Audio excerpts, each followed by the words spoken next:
gobierno actual de Morena, el gobierno federal, le apostó extrañamente a Donald Trump, sigue sin reconocer a Joe Biden como presidente electo cuando la inmensa mayoría de los países del mundo, incluido China, ya han pues aceptado a Joe Biden y reconocido y felicitado como presidente norteamericano. Dos países destacadamente en México no lo reconocen. El gobierno de Bolsonaro en Brasil, que no han reconocido la victoria de Joe Biden, y el gobierno del presidente López Obrador en México. Incluso el gobierno de Cuba ya reconoció y felicitó a Joe Biden por llegar a la Casa Blanca. Nicolás Maduro en Venezuela también. ¿Usted cómo ve esto? Pues justo es un tema central para lo que va a venir en la relación bilateral México-Estados Unidos. Yo creo que la apuesta de ese gobierno, como dices, en seguimiento a estas líneas, es que decían, bueno, hay que llevarla bien con Trump. Ahora lo que se ha desencadenado estas últimas semanas con todo lo de Cienfuegos y demás, también explica un poco por qué querían cuidar ese tema. Se apegaron a las doctrinas de México, doctrina Estrada y el posicionamiento de política exterior, de no intervención, etcétera, como para justificar el no felicitarlo.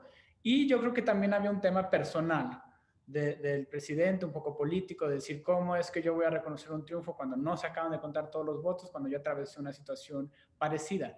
Las repercusiones que podrían venir después son fuertes, pero yo creo que la apuesta era decir, bueno, México y Estados Unidos tienen ya canales muy institucionalizados, tienen un diálogo muy sólido, entonces realmente no va a afectar mucho no felicitarlo, pero es consistente con nuestra política exterior y también es una manera de cuidar la relación todavía con el gobierno de Trump, que quedan un par de meses donde podría hacer muchas cosas que nos afectaran. Y además yo creo que estaba toda esta cuestión de negociar el regreso del general Cienfuegos a México y por lo tanto todo eso explica el posicionamiento de México. Yo espero que a mediados de diciembre, como bien decías hace unos minutos, cuando ya sea oficial, ya certifique cada estado y sus electores quién es el ganador de la elección. Espero que ya venga un reconocimiento por parte del gobierno de México. Y si no veo otro momento más que, bueno, el 6 de enero tal vez, cuando ya el Congreso tenga que certificar los votos. Pero bueno, al momento estamos así y como dices, se llama la atención porque solo son dos países y sobre todo por la región y la cercanía con Estados Unidos que no lo han hecho y México es uno de ellos y eso envía un mensaje fuerte a la administración entrante. Sí, sin duda, el 14 y 15 de diciembre, cuando se reúne el colegio electoral para validar la victoria de Joe Biden, sería un buen momento para que el gobierno de México reconociera esa victoria. Y usted lo apunta muy bien. Realmente Donald Trump, y lo hemos visto en estos años, un tipo demencial, ¿no? Amenazando a los mexicanos, catalogándolos de violadores, la construcción del muro. Muchos de sus mensajes en redes sociales hacían temblar a los mercados. El día que Donald Trump gana la presidencia en Estados Unidos, se desploma la bolsa de México y se devalúa el peso mexicano ante el dólar por el temor de las repercusiones que habría con este tipo Donald Trump en los Estados Unidos. Y bueno, afortunadamente Joe Biden parece ser un tipo más sensato, el Partido Demócrata también un partido más prudente y finalmente la relación México con Estados Unidos es una relación institucional, de instituciones desde luego, pero también sobre todo que la dicta el mercado, la dicta la economía, la relación comercial, ¿no? Sí, bueno, hay muchos factores. O sea, recordemos que para México es la relación bilateral más importante y para Estados Unidos también México es un socio, vecino, colega, compañero, etcétera, esencial en muchísimos sentidos. Entonces, es una relación que tiene tantos canales, tiene tantos espacios de diálogo y tantos temas en común. Yo siempre comento en las clases que no hay una sola dependencia, un área de la Administración Pública Federal que no tenga que ver con Estados Unidos, ¿no? Si lo pensamos así en general, siempre hay un tema que tengamos que ver con ellos, ya sea la frontera, seguridad, migración, comercio, educación, incluso intercambio, salud, ahora lo vimos con el COVID, etcétera. La relación está tan intrínsecamente conectada que va a ser muy difícil que se pueda romper eso a pesar del comienzo que ha sido un poco atropellado, ¿no? Por esto del reconocimiento.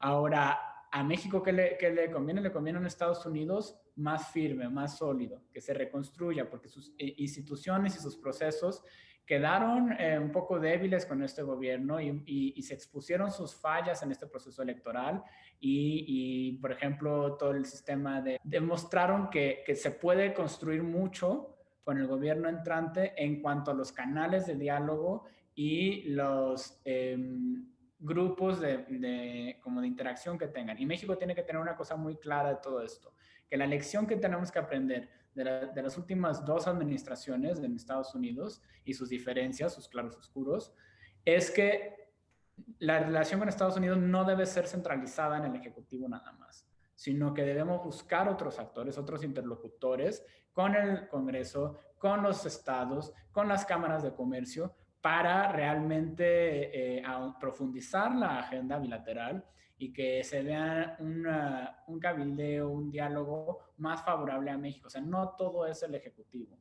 Y eso es algo que nos ha beneficiado, pero no lo sabemos todavía explotar al máximo, porque solo tiende a centrarse, que era lo que veíamos con Donald Trump. Bueno, vamos a ver cómo está el humor, cómo amanece hoy, qué dice sobre México, la narrativa, etcétera. Pero hay muchas otras vías de comunicación y muchos otros actores que tienen interés en negociar y en tener un diálogo más cercano a México. O sea, Texas, California, que somos su principal socio comercial. 1 de cada 29 empleos en Estados Unidos depende del TEMEC. O sea, somos el 1 o el 2, o sea, el número 1 o 2 en socios comerciales para más de 30 estados en Estados Unidos.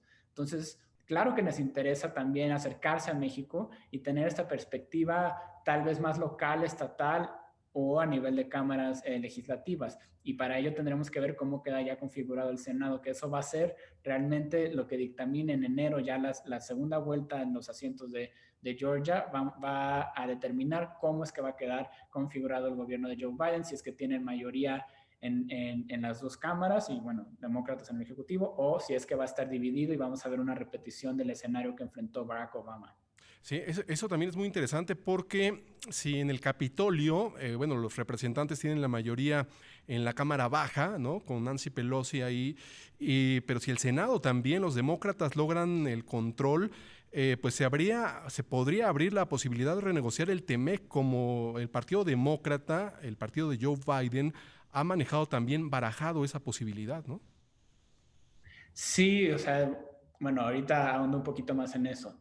Eso, el cómo quede configurado el Congreso va a ser vital para ver cómo va a ser el desempeño en los primeros 2 años de Joe Biden como presidente, con Kamala Harris como vicepresidenta, y el desempeño de los demócratas, porque este escenario ya lo hemos visto. Lo vimos con Obama, cuando también estaba dividido el Congreso, entonces detenían muchísimas de sus iniciativas. Y vimos también cómo con Trump la Casa de Representantes bloqueaba muchas de sus iniciativas, incluso hubo todo este proceso del juicio político, etcétera, por esta división en el Congreso.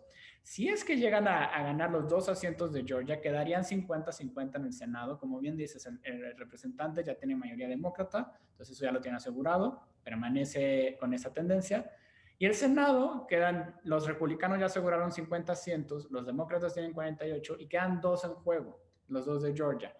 Si es que los demócratas los ganan, quedarían 50-50 y ahí quien rompe los desempates, o sea, en caso que haya un empate o una decisión, es la figura de vicepresidente, en este caso Kamala Harris, y por supuesto que apostaría a una agenda más alineada a los ideales de Joe Biden y su gabinete. En ese sentido, ¿cómo le afecta a México? Yo creo que en particular el TEMEC está tan sólido ya y hay tantos intereses de por medio que realmente no cambiarían mucho. O sea, lo único que veo es que ejerzan más presión. Recordemos que en la negociación los demócratas mostraron algunas como reservas y renuencia a aprobarlo por las cuestiones laborales y ambientales sobre todo. Entonces yo podría ver más presión en esos temas, más por la agenda tan ambiciosa y agresiva que trae Joe Biden sobre el cambio climático y quiere realmente, o sea, uno de sus intereses y prioridades es mostrar el cambio respecto de Donald Trump en esa materia.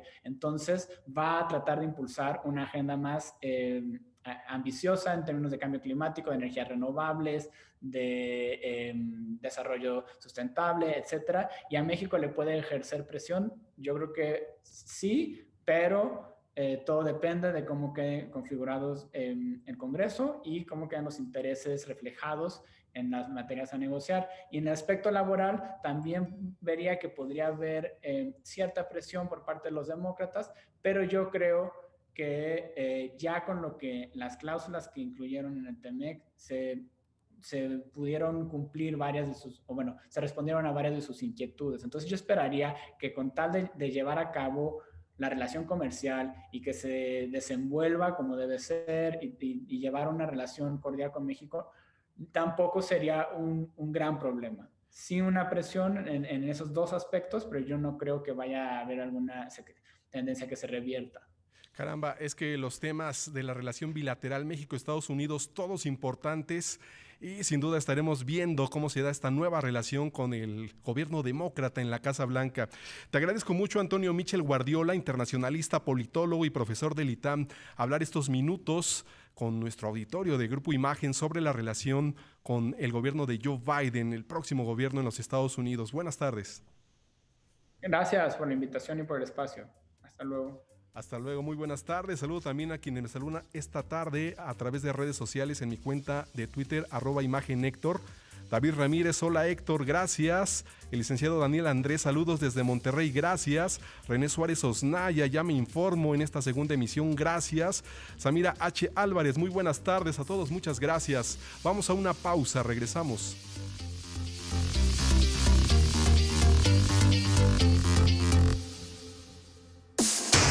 Comunícate con Héctor Figueroa en @imagenhéctor.